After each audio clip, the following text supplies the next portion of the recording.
Hello everyone, my name is Julia O'Malley and this is my individual capstone paper on PricewaterhouseCoopers.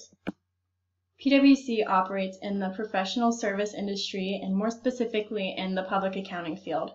The professional service industry has generated $2 trillion in revenue in 2018 and has seen a growth of 11%.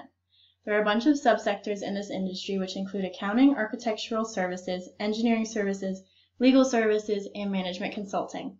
The accounting subsector generates about $180 billion in revenue in 2018 and saw a growth of 4%. They have about 145 firms and employs about 1.2 million jobs. And then more specifically in the public accounting services, they have generated $113.3 billion in revenue in 2019 and has seen a growth of 1.5%. The key players in this industry are PWC, Deloitte, Ernst & Young, and KPMG.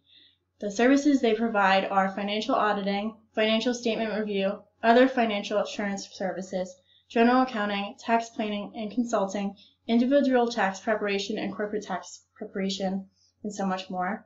The public accounting industry is expected to see a growth of 3.7%, and this industry is becoming very attractive and is growing a lot because of the economic growth, rising equity markets, and increase in the number of new businesses that need accounting services. PwC is one of the big four accounting firms, and the other three include Deloitte, EY, and KPMG. PwC came in first with the highest growth of 6.5% compared to all their competitors. You can see their rankings based on revenue. Deloitte came in first with $43 billion, PwC is ranked second with $41 billion, EY comes in third with $35 billion, and KPMG comes in fourth with $24 billion. And in the chart, you can see each of their services they provide sectioned off by based on percentage they add to the revenue. PwC has the highest for audit and tax combined, but Deloitte comes in first for consulting. This slide is the pestle analysis of the professional service industries. There is many political factors like new tax law changes. This creates a surge in clients who need more assistance with regards to these new laws. It creates more work for accountants, and they need to change their processes in order to follow the new changes to stay in compliance with the rules. Economic factors have also been impacting the industry. There's been a trend towards bimodal economy, which is more companies pursuing mergers and acquisitions. This means that accountants will need to do more work in advising their clients who are interested in this area. There are also a ton of social impacts, like employees winning more of a work-life balance. With a surge of clients, companies really need to evaluate how many clients they can take on that their employees can handle but still have a quality work-life balance that they need. Technology and advancements and breakthroughs are always going to impact this industry. It creates opportunities for more effective processes so firms can better serve their clients. There has also been climate changes, so companies are moving towards more paperless and going green with their processes. Firms are going green and using new processes that use less energy and are better for the environment.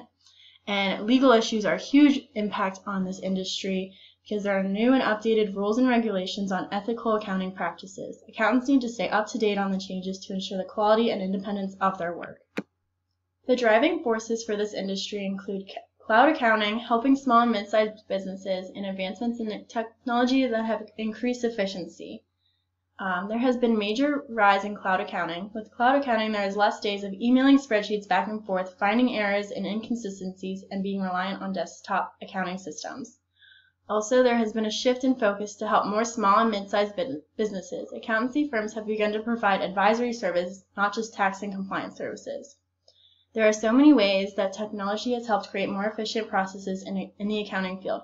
Many solutions are available now that can simplify and expedite so many processes in the accounting field. Competition and the threat of new entrants puts the most pressure on PwC. Competition is a strong force because there are only a few firms at the top with smaller firms competing below them. These larger firms need to engage in substantial competitive actions to gain more market share. The threat of new entrants is a medium force because the industry has been experiencing growth, which is attracting new entrants who could potentially become threats and take away market shares from the larger firms. PwC is alleviating these pressures by exploring new markets through acquisitions and mergers, implementing new technology and exploring their benefits, and attracting new talent through programs and training modules. PWC's mission statement is to provide an unrivaled level of service and to contribute to a sustained growth in the economy through the execution of vigorous, fair, and high-quality audits based on clear leadership and creative teamwork. Their vision is to build trust in society and solve important problems. Their values include integrity, making a difference, caring, working together, and reimagining the possible. PWC's mission statement, vision statement, and values really set the direction from the top down. The leadership at PWC wanted an organization centered around providing quality service for their clients. I think that it is very clear through all their statements that can help create a mission and vision that would direct them towards a better service. The values that PWC has created by their leadership is present throughout the entire company at every level. Every value listed in the industry fits in the industry they are operating in and the types of clients they are serving and the types of leadership seen from the top down.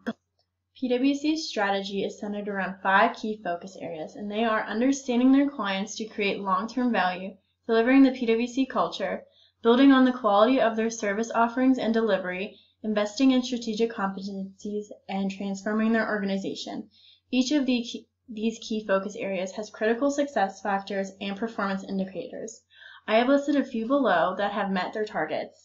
Their client satisfaction overall, their target was 8 and they were above that. Same with their client recommendation score.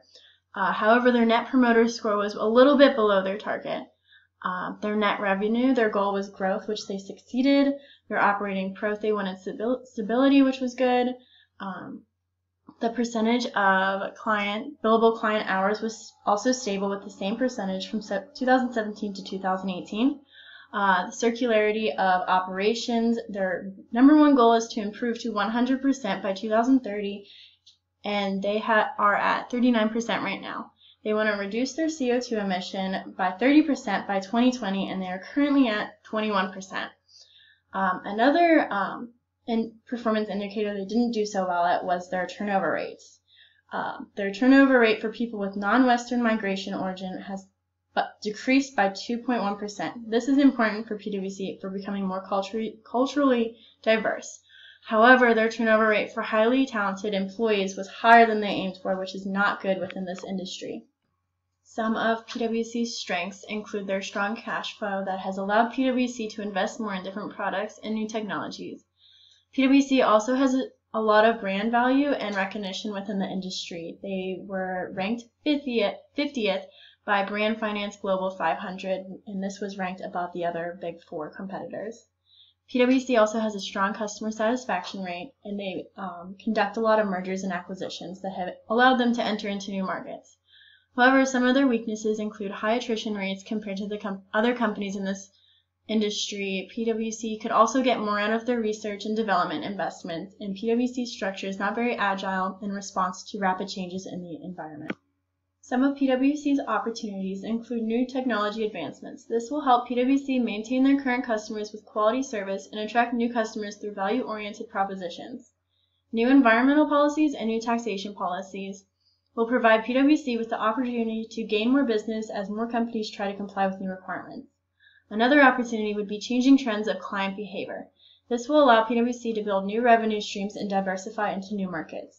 Some of the threats PWC needs to look out for is fluctuating global economies and also stable industry profitability. Due to increasing profits in this industry, there has been more attraction for new entrants, which I have mentioned earlier in the Porter's 5 Forces. There's also rapid changes always happening in the industry. They impact this industry because it is labor intensive, it's billable time-based business model, and there's high margins. Another thing to look out for is bad ethical behavior by clients. This could greatly impact PWC's reputation, their financial implications, and make their company a target for investigation and criminal charges. PWC is pursuing different strategies because their decision-making really takes the stakeholders' opinion into consideration. For PWC to get an outside-in perspective, their stakeholders' vision is very important. PWC's main purpose is to build trust in society and solve important problems. This requires PWC to fully understand what society expects from them and their services. In order to determine whether a stakeholder believes that PWC is delivering services that are in line with their purpose, PWC wants to maintain a proactive and continuous communication with their stakeholders. The stakeholders have considered integrity and quality to be the most relevant elements for PwC strategy, and you can see that in the chart I have below as as integrity and quality are the highest on the chart to the right.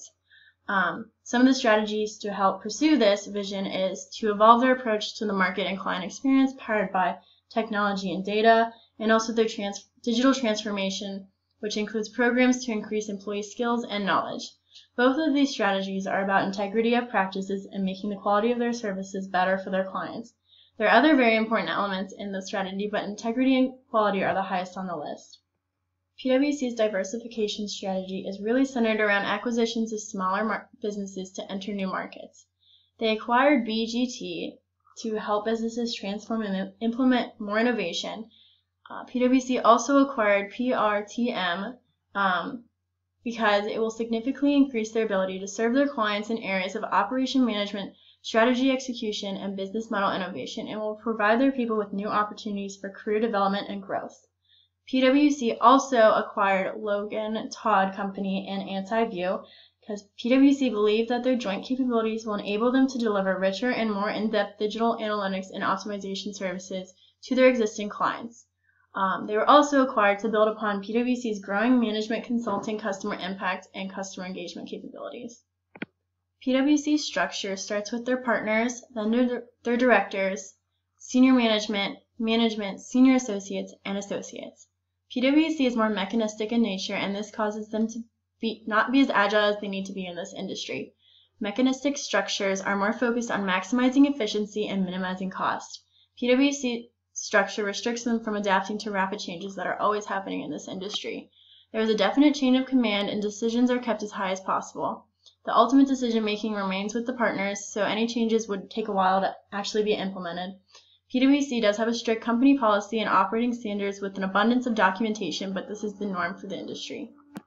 PwC's code of conduct helps to guide their employees' behavior and build trust in how they do business with each other, in their communities, and how they use information. This really ties into their core value of integrity and helps to maintain the quality of their services throughout. PwC's corporate social responsibility efforts are centered around community engagement, environmental stewardship, diversity and inclusion, and responsible business. This really ties into the core values of caring and making a difference. PwC's structure has caused them to not be a very agile organization. Their organization plays a huge role in the success of companies in this industry that is always changing and shifting. PwC has a high attrition rate compared to other companies. PwC must spend a lot more on training and development of their staff, and they also have very high turnovers of high talented staff, which is not good. PwC could get more out of their research and development investments. PwC spends more than the industry average on research and development, but PwC has very little to show in technology and innovation compared to the other companies. Some recommendations that I have for PwC are to pursue an organizational transformation, which has already been stated in their strategy, but I think needs to be more of a priority to become a more agile company. PwC should move away from a mechanistic structure and move towards a more organic one in nature. It will give PwC more flexibility to adapt to changes in the industry. They should also receive more from their investment in research and development. They should put an emphasis on technology advancements and development. This would even lead to less reliance on acquisitions of smaller companies to enter new markets, which are very costly. PwC could create more programs and training modules for employees. This will advance the skills and knowledge of current employees and lead to better services for clients and add more value to PwC. That is the end of my individual capstone presentation. Thank you for listening.